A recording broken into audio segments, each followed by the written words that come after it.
இந்த முத்திரைகளின் புஸ்தகத்துல நாம முதலாவது முத்திரையை குறித்தும் 2-3 முத்திரைகளை குறித்தும் பார்த்துட்டோம். முதலாவது முத்திரை கடைசி காலத்தில் புறப்படக்கூடியதான ஒரு கவர்மெண்ட் அரசாங்கம், அது எப்படி நம்ம காலத்துல புறப்பட்டு இருக்கிறது, அவர்கள் எப்படி ஆளுகைக்கு வரப்போகிறார்கள் என்பதை எல்லாவற்றையும் நம்ம 2ஆம் நாள் பார்த்தோம். முதலாம் நாள்ல இஸ்ரவேலுடைய ஆயத்தத்தை குறித்து நாம் பார்த்தோம். அதுக்கப்புறம் 3வது நாள்ல நேற்று நாம் 2வது முத்திரை குறித்தும் 3வது முத்திரை, அதாவது கொள்ளை நோய்கள் பஞ்சங்கள் என்கிறதான தலைப்பில நாம் அதை குறித்து உணவு பஞ்சத்தை குறித்து நாம் பார்த்தோம். இப்ப நம்ம என்ன பார்க்க போறோம் அப்படின்னு கேட்டீங்கன்னா 4வது முத்திரை குறித்தும் 5வது முத்திரை குறித்து நாம் பார்க்க போகிறோம். இதுவும் நம்முடைய காலத்தில் நடைபெற வேண்டிய சம்பவம் தான். இந்த 4வது முத்திரை எதை குறித்து சொல்லப்பட்டிருக்கிறது வாசியுங்கள். 6ஆம் அதிகாரம் வெளிப்படுத்தின விசேஷம் 8வது வசனத்தை வாசியுங்கள். நான் பார்த்தபோது இதோ மங்கின நிறமுள்ள ஒரு குதிரையை கண்டேன். அதன் மேல் ஏறி இருந்தவனுக்கு மரணம் என்று பெயர். பாதாளம் அவன் பின் சென்றது. பட்டயத்தினாலும் பஞ்சத்தினாலும் சாவினாலும் பூமியின் துஷ்ட மிருகங்களினாலும் பூமியின் கார் பங்கில் உள்ளவர்களை கொலை செய்யும்படியான அதிகாரம் அவைகளுக்கு கொடுக்கப்பட்டது. இந்த 4 வகையான மரணத்தை குறித்து அங்கே சொல்லப்பட்டிருக்கிறது. குறிப்பா அந்த முத்திரைக்கு பேரு என்னன்னா மரணம் என்று பெயர். அதன் மேல் ஏறி இருந்தவனுக்கு மரணம் என்று பெயர். பாதாளம் அவன் பின்னால் சென்றது என்று சொல்லப்படுகிறது. இந்த 3வது முத்திரை என்று சொல்லப்படுகிற உணவு பஞ்சம் இப்ப போயிட்டு இருக்குது. இன்னும் பெரிய அளவுல இருக்கும். நம் காலத்துல 2023 இருந்தே அது ஆரம்பிச்சிருச்சு. இப்பவும் உணவு பஞ்சம் உச்ச லெவல்ல போயிட்டே இருக்குது.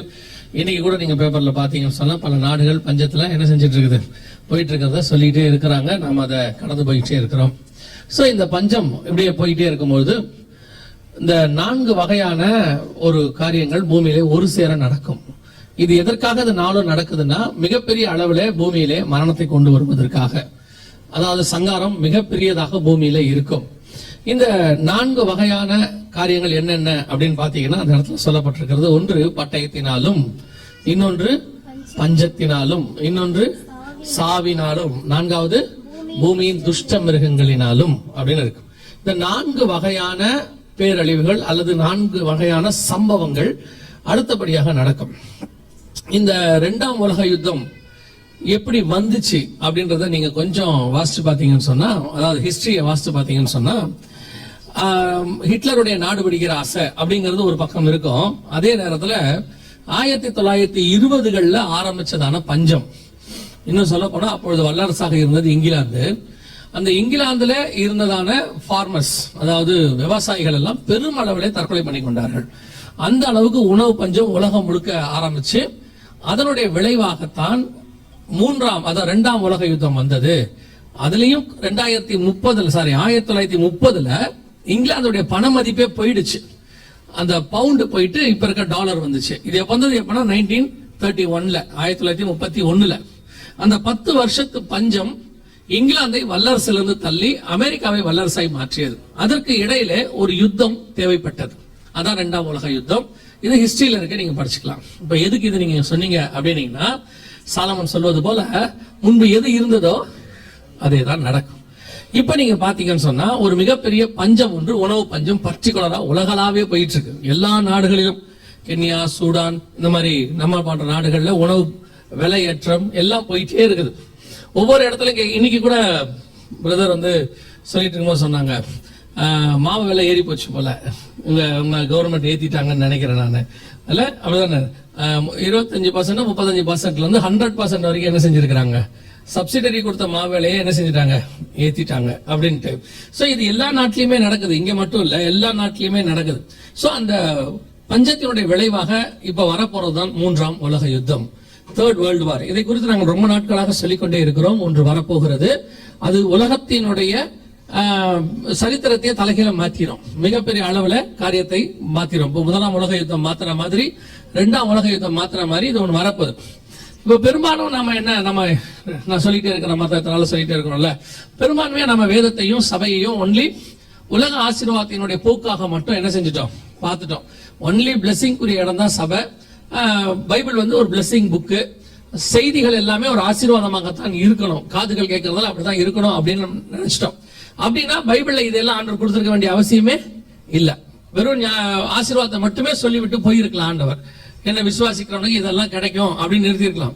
அப்புறம் ஏன் இதெல்லாம் எழுதி கொடுத்திருக்கிறாரு? இதெல்லாம் சொல்ல வேண்டிய காரணம் என்ன? இன்னும் சொல்ல போனா தீர்க்க தரிசனத்தில் 20% நம்முடைய காலத்தில் நடக்க வேண்டிய இரண்டாம் வருகைக்கான தீர்க்க தரிசனம் தான். 20% டோட்டல் பைபிள்ல சொல்லப்பட்டதுல அந்த அளவுக்கு முக்கியத்துவம் வாய்ந்த தீர்க்க தரிசனங்கள் நம்முடைய காலகட்டத்துக்குரியது பைபிள்ல இருக்கு. ஆனால் நாம் அதை பெரிதாக எடுத்துக்கொள்ளவில்லை. நாம் அதை அப்படியே அந்த சப்ஜெக்ட தள்ளிட்டோம். அதுவும் குறிப்பா இப்பதான் தள்ளிட்டோம். இந்த ஒரு தலைமுறை ஒரு 40 வருஷமாகத்தான் அதை தள்ளிட்டோம். நமக்கு முன்னாடி இருந்த பரிசுத்தவான்கள் எல்லாம் இதை குறித்து தான் அதிகமாக பேசினார்கள். நீங்க பார்த்திருப்பீங்கன்னு நினைக்கிறேன். ஒரு உதாரணத்துக்கு தான் இதை சொல்றேன். நீங்க யாரும் அதை நெகட்டிவா நினைச்சிடாதீங்க. ஆதி காலத்துல இருந்து ஒரு 2000 வருஷம் சபை சரித்திரத்துல இருந்து ஒரு 300-400 வருஷம் கழிச்சு அப்போஸ்தலர்கள் உருவானதுல இருந்து அவங்களோட காலத்துல இருந்து ஒரு 400 வருஷம் கழிச்சு 300 வருஷம் கழிச்சு 333க்கு பிறகு அந்த முதல் 3 வருஷம் சபை கட்டடத்துக்குள் வரவே இல்லை. சபை என்ன செய்யல, கட்டடத்துக்குள் வரல, வீடுகளுக்குள்ளேயே அவங்க என்ன செஞ்சிட்டு இருந்தாங்க, பண்ணிட்டே இருந்தாங்க. அப்போ சபைக்கு இடம் வாங்கறதுக்கு வழி இல்லையா அப்படின்னு கேட்டீங்கன்னா, அவன் ஆஸ்தியை வித்து கொண்டு வந்து எங்க வச்சான், அப்போஸ்தலர் பாதத்துல கொண்டு வந்து வச்சாங்கன்னு சொல்லி பார்க்கிறோம். இப்போ அப்போஸ்தலர் காலத்துல கூட இல்ல, இயேசு காலத்திலுமே ஆஸ்திகளை வித்து இயேசு கிட்ட கொடுத்தவங்க இருக்கிறாங்க. லூக்கா 8:2 இருக்கு. ஆஸ்திகளை வித்து அவர்கிட்ட கொண்டு வந்து ஆஸ்திகளால் ஊழியம் செய்தார்கள் அப்படின்னு இருக்கு.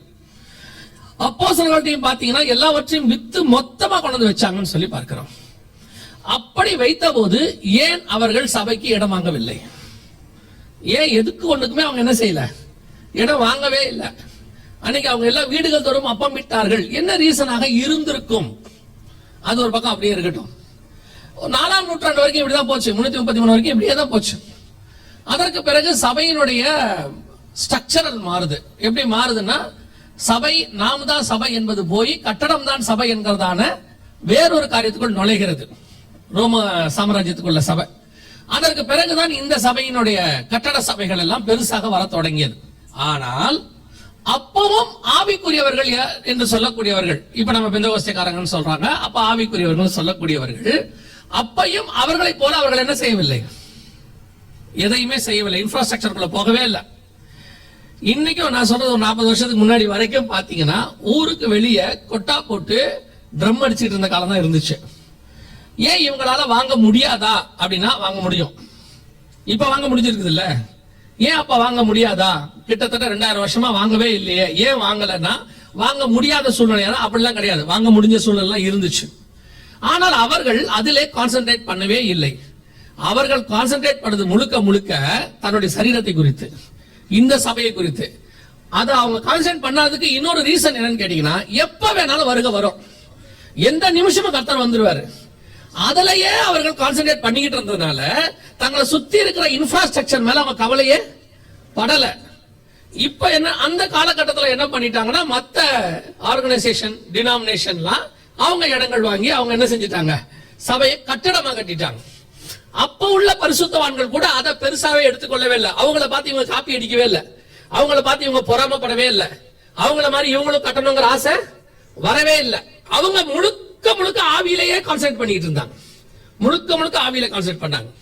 ஆனா இப்ப கடைசி 40 வருஷமா சபையினுடைய நோக்கம் என்னவா மாறிடுச்சு, அந்த இடத்துக்கு போயிருச்சு. ஓ, அவங்கள அறிவாளிகள் யாரு அவங்க? அப்ப இந்த 1900 வருஷமா இருந்த பரிசுத்தவான்கள் அறிவில்லாதவர்கள். இந்த 40 வருஷமா இருக்கிறவர்களுக்கு தான் என்ன இருக்கு, அறிவு பொத்துக்கிட்டு கொட்டுது, நம்ம நாலேஜ் ஃபுல்லா இருக்கிறாங்க. அப்ப என்ன ஆயிடுச்சு, இப்ப இவங்க எல்லாம் இந்த கட்டட சபைகளுக்குள்ள கான்சென்ட்ரேட் பண்ணி எல்லாருடைய விஷன் தரிசனத்துல ஒண்ணு என்னன்னா, இடம் வாங்க வேண்டியது.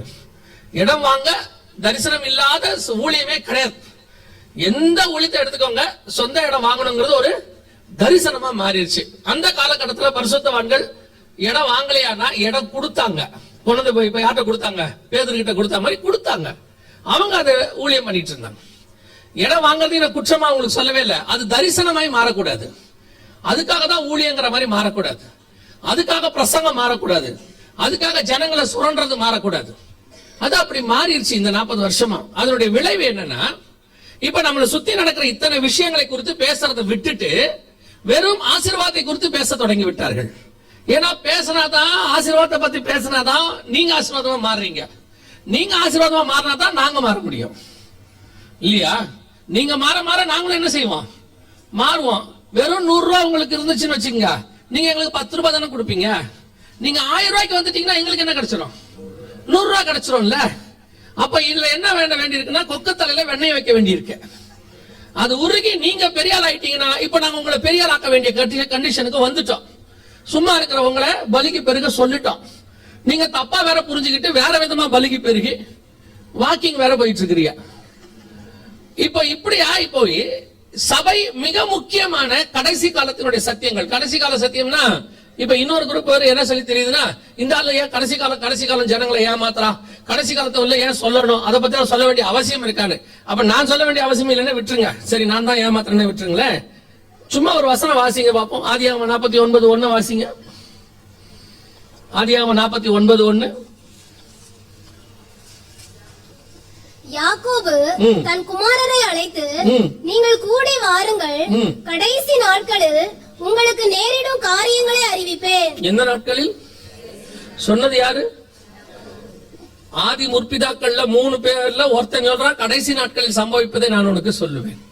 அப்ப கடைசி நாட்களை பத்தின அறிவு யாருக்கு இருந்துச்சு? யாக்கோபுக்கு இருந்துச்சு. ஆதாமுக்கு 7ஆம் தலைமுறை ஏனோக்கு நியாய தீர்ப்பை குறித்து பிரசங்கம் பண்ணாருன்னு இருக்கு. அப்ப நியாய தீர்ப்பை குறித்த பிரசங்கம் யாருக்கு இருந்துச்சு? அது ஒரு எந்த நியாய தீர்ப்பை சொல்றா தெரியுமா? 1000 பரிசுத்தவான்களோடு தேவன் பூமியை நியாயம் தீர்க்க வருகிறார். அர்மேகதான் யுத்தத்தை பத்தி பேசுறாரு. நோவா காலத்துல வந்து ஜலப்பிரளயம். அவர் பேசுறது 1000 பரிசுத்தவான்கள்னா நோவா காலத்துல வர்றது. சரி, அர்மேகதான் யுத்தத்துல வர்றது. அதை பத்தின அறிவு அவங்களுக்கு அன்னைக்கு இருந்துச்சு. அவங்க பிரசங்கம் பண்ணாங்கன்னு இருக்கு. இன்னும் கடைசி காலத்தை நம்ம தான் குத்தகை எடுத்துட்டு பேசுற மாதிரி திட்டுறான். அந்த காலத்துல இருந்து ஏனோக்குல இருந்து நோவாவில இருந்து எலிசா கேட்கிறாரு கேஆர்சியை பார்த்து, ஒலிவ தோப்புகளையும் திராட்சை தோட்டங்களையும் வீடுகளையும் வாங்குவதற்கு இது ஏன் காலமான்னு கேட்டாரு. அது என்ன காலம்? இது காலமா அப்படின்னா என்ன அர்த்தம்? அவங்க மேசியாவின் வருகைக்கு அப்பவே காத்திருந்தாங்க. அவங்க எல்லாம் ரெடி பண்ணிட்டு இருந்தாங்க. அப்ப இந்த கடைசி காலத்தை பத்தின அறிவு சபைக்கு கொஞ்சம் கொஞ்சமாக இந்த 30 வருஷத்துல பிசாசு அழகா அப்படியே தூக்கிட்டான். அதனுடைய விளைவு என்ன? இவ்வளவு சம்பவங்கள் நடக்கிறதை நாம் கான்சென்ட்ரேட் பண்ணி பார்க்கவே இல்லை. ஒரு இடத்துல ஆண்டவர் சொல்றாரு, கடந்தோடுகிறவன் வாசிக்கும்படி எழுதி போடு. அப்படின்னா என்ன அர்த்தம்? அப்படியே ஓடிட்டு இருக்காமல வண்டியில பஸ்ல, அப்படி போறவங்க கூட வாசிக்கத்தக்கதாக என்ன செய்யணுமா? எழுதி போடு. ஏன்னா அவ்வளவு அர்ஜென்டான விஷயங்கள் நடைபெறுகிறது. நாம் இந்த கான்சென்ட்ரேஷன் இதுல பண்ணவே இல்லை. 3வது முத்திரையை தாண்டிட்டோம், கிட்ட வந்துட்டு 3வது முத்திரைக்குள்ள போயிட்டே இருக்கிறோம், நடந்துகிட்டே இருக்கு சம்பவம். இவைகளை தாண்டி இப்போ நாம இந்த பஞ்சங்கள், அதாவது இப்ப நம்ம சொல்ற உணவு பஞ்சம், இது உச்சத்துக்கு வரும் பொழுது அந்த 6ஆம் அதிகாரம் 8ஆம் வசனத்தில் நீங்க வாசித்ததான 4 வகையான மிக முக்கியமான அழிவுகளில் முதலாவதாக அங்க என்ன கொடுக்கப்பட்டிருக்கிறது? பட்டயத்தினாலும். பட்டயம்னா யுத்தம். யுத்தத்தும் வரப்போகிறது. எந்த யுத்தம் வரப்போகிறது அப்படின்னு கேட்டீங்கன்னா கவனிச்சுக்கொள்ளுங்க. நான் நாளையுமே எக்ஸ்பிளைன் பண்ணிட்டு முடிச்சிருவேன் இன்னைக்கு. பட்டயம் என்பது எதை குறித்து சொல்லப்பட்டிருக்கிறது? எந்த யுத்தம் அப்படின்னு கேட்டீங்கன்னா கடைசி காலத்தில் நடக்க வேண்டிய யுத்தம் என்று சொல்லுகிறது. எது கடைசி காலத்தில் நடக்க வேண்டிய யுத்தம்? எசேக்கியேல் புஸ்தகம் 38ஆம் அதிகாரம் 8வது வசனத்தை வாசிங்க. எசேக்கியேல் 38:8. அநேக நாட்களுக்கு பிற்பாடு நீ விசாரிக்கப்படுவாய், பட்டயத்துக்கு நீங்களாகி பற்பல ஜனங்களிலிருந்து சேர்த்துக் கொள்ளப்பட்டு வந்தவர்களின் தேசத்தில். இது யாரை பத்தி சொல்லப்பட்டிருக்கு? பற்பல ஜனங்களிலிருந்து பட்டயத்துக்கு நீங்களாகி வந்தவர்களின் தேசம். முதல் தடவை பார்வோன் கிட்ட இருந்து இவங்க வந்தாங்க. இது அப்ப எழுதப்பட்டது அல்ல. இது எசேக்கியேல் அடிமைத்தனத்துக்குள்ள இருக்கும் போது எழுதப்படுது. 2வது முறை அவர்கள் செருபாபேல் தலைமையில திரும்பி வந்தாங்க. ஆனா அந்த தடவை பட்டயத்துக்கு நீங்களாகி வரல. கோரேஸ் ராஜாவே ஆலயம் கட்ட சொல்லி என்ன செஞ்சாரு? அனுப்பி வச்சாரு. அர்தசஷ்டா மன்னன் என்ன பண்றாரு? அலங்கம் கட்ட சொல்லி அனுப்பி வைக்கிறார். அப்போ அவங்க பட்டயத்துக்கு நீங்களாகி வரல, அதுவும் பற்பல ஜனங்கள் இருந்து வரல, எல்லாம் மேதிய பெர்ஷியா சாம்ராஜ்யத்துல இருந்து வந்தாங்க. பட்டயத்துக்கு நீங்களாகி பற்பல ஜனங்கள் இருந்து சேர்த்துக் கொள்ளப்பட்ட வந்தவர்கள் தேசம் இஸ்ரவேல். எப்ப நடந்துச்சு இது அப்படின்னு கேட்டீங்கன்னா 1918 இருந்து 48 வரைக்கும் நம்ம பார்த்தோம். முந்தல் நாள் பார்த்தோம். எல்லா நாட்டிலையும் அவங்களை அடிச்சாங்க. அதாவது ஐரோப்பா நாடுகள்லயும் சரி அல்லது ஆசிய நாடுகள்லயும் சரி அவர்கள் அடிக்கப்பட்டார்கள்.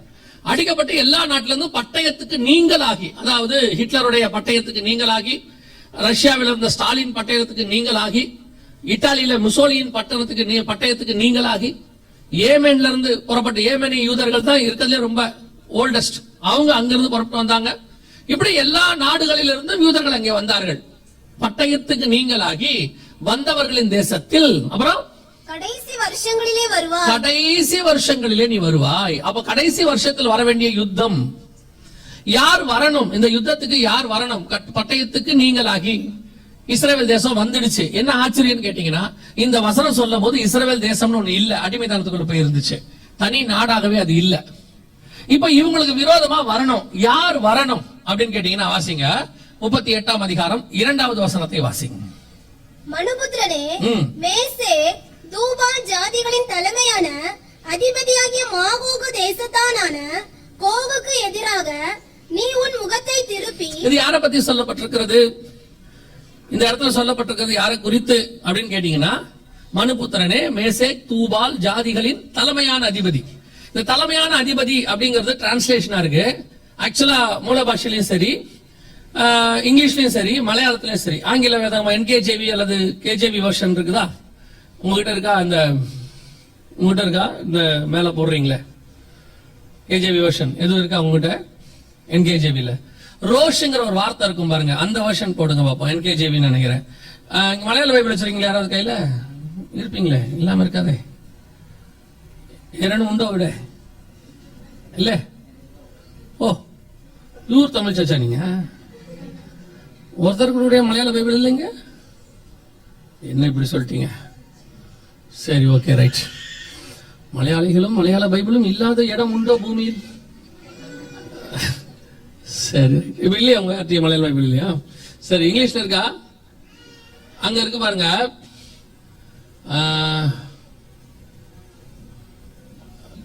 இல்லையே, NKJV போட்டிருக்கீங்க. The chief prince of Rosh அப்படிங்கிற ஒரு வார்த்தை இருக்கும் பாருங்க.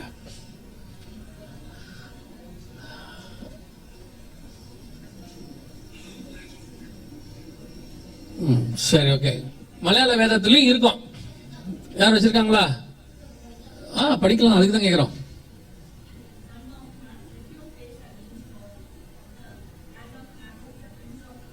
The Prince of Rosh இருக்குல்ல, என்ன வருஷன் அது? NKJV தானே? அதான் NKJV தான். அதுக்கு தான் சொன்ன NKJV இருந்தா போடுங்க. The chief prince of Rosh அப்படிங்கிற வார்த்தை இருக்கும். இந்த ரோஷ்ங்கிற வார்த்தை ஒண்ணு அதுல கொடுக்கணும். இந்த ரோஷ்னா அவங்க டிரான்ஸ்லேட் பண்ணி தமிழ்ல கொண்டாந்துட்டாங்க, தலைமையான அதிபதி அப்படின்னு சொல்லி. சில பேரை வந்து என்ன செய்யக்கூடாது?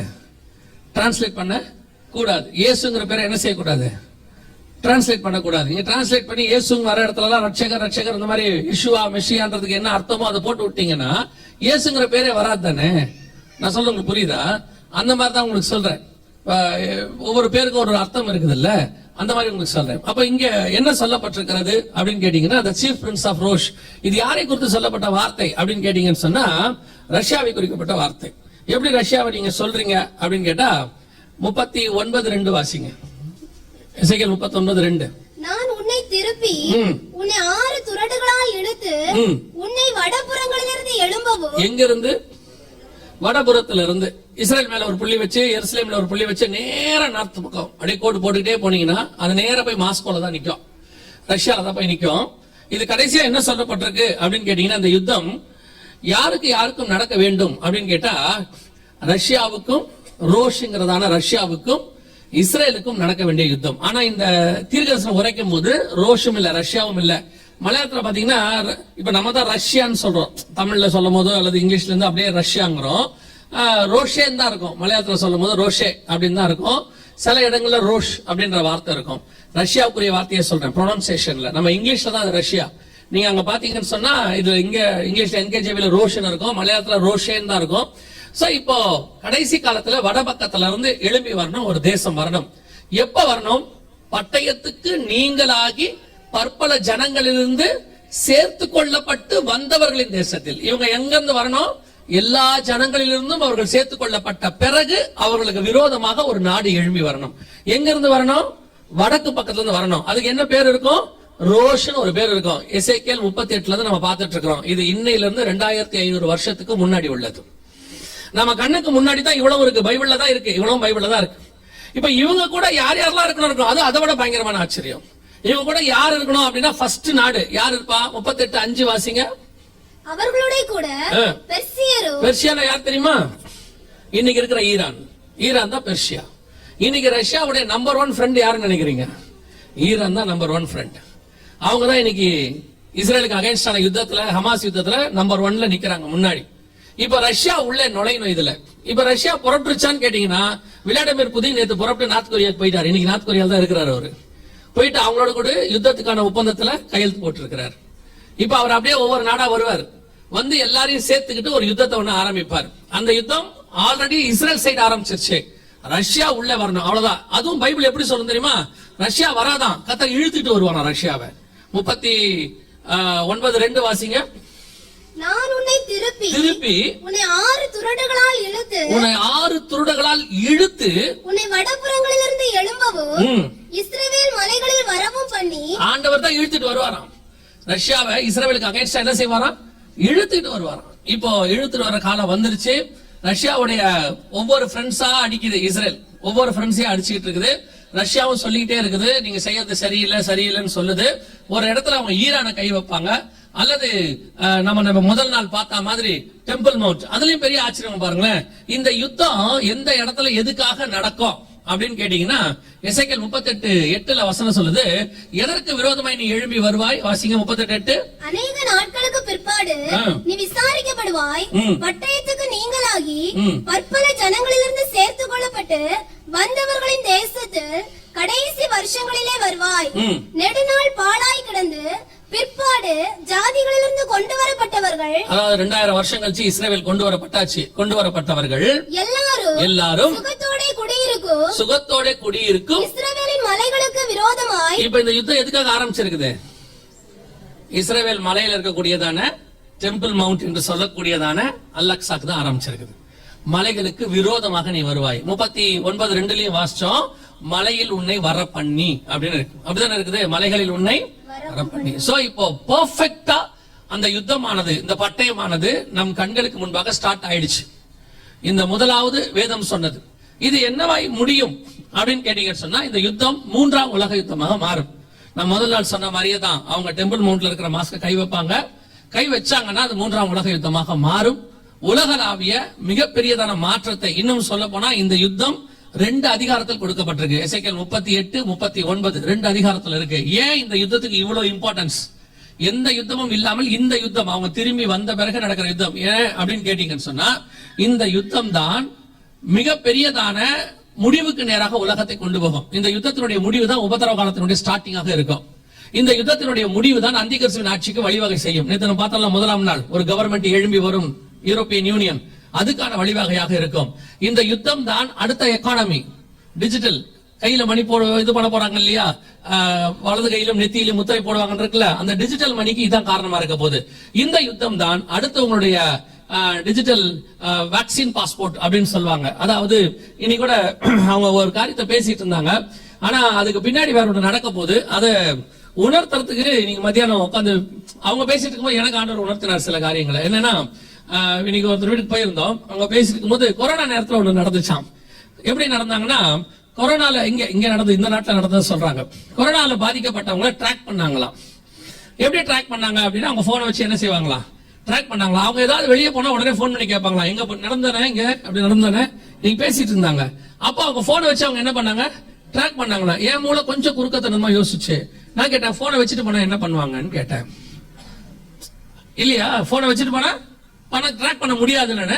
பட் அதுக்கும் அவங்க ஒரு காரணம் சொன்னாங்க. அவங்க எப்ப வேணாலும் போன் பண்ணுவாங்க, வீடியோ கால் கூட பண்ணுவாங்க, எங்க இருக்கீங்கன்னு கேட்பாங்க, ஸ்கிரீன்ஷாட் எடுத்து அனுப்ப சொல்லுவாங்க. இப்படி நிறைய ப்ரொசீஜர்ஸ் இருக்குல்ல. இது எல்லாத்த விட பெஸ்டா உங்க போனை கையில போட்டா நீங்க போனாலே ட்ராக் பண்ணிடுவாங்க.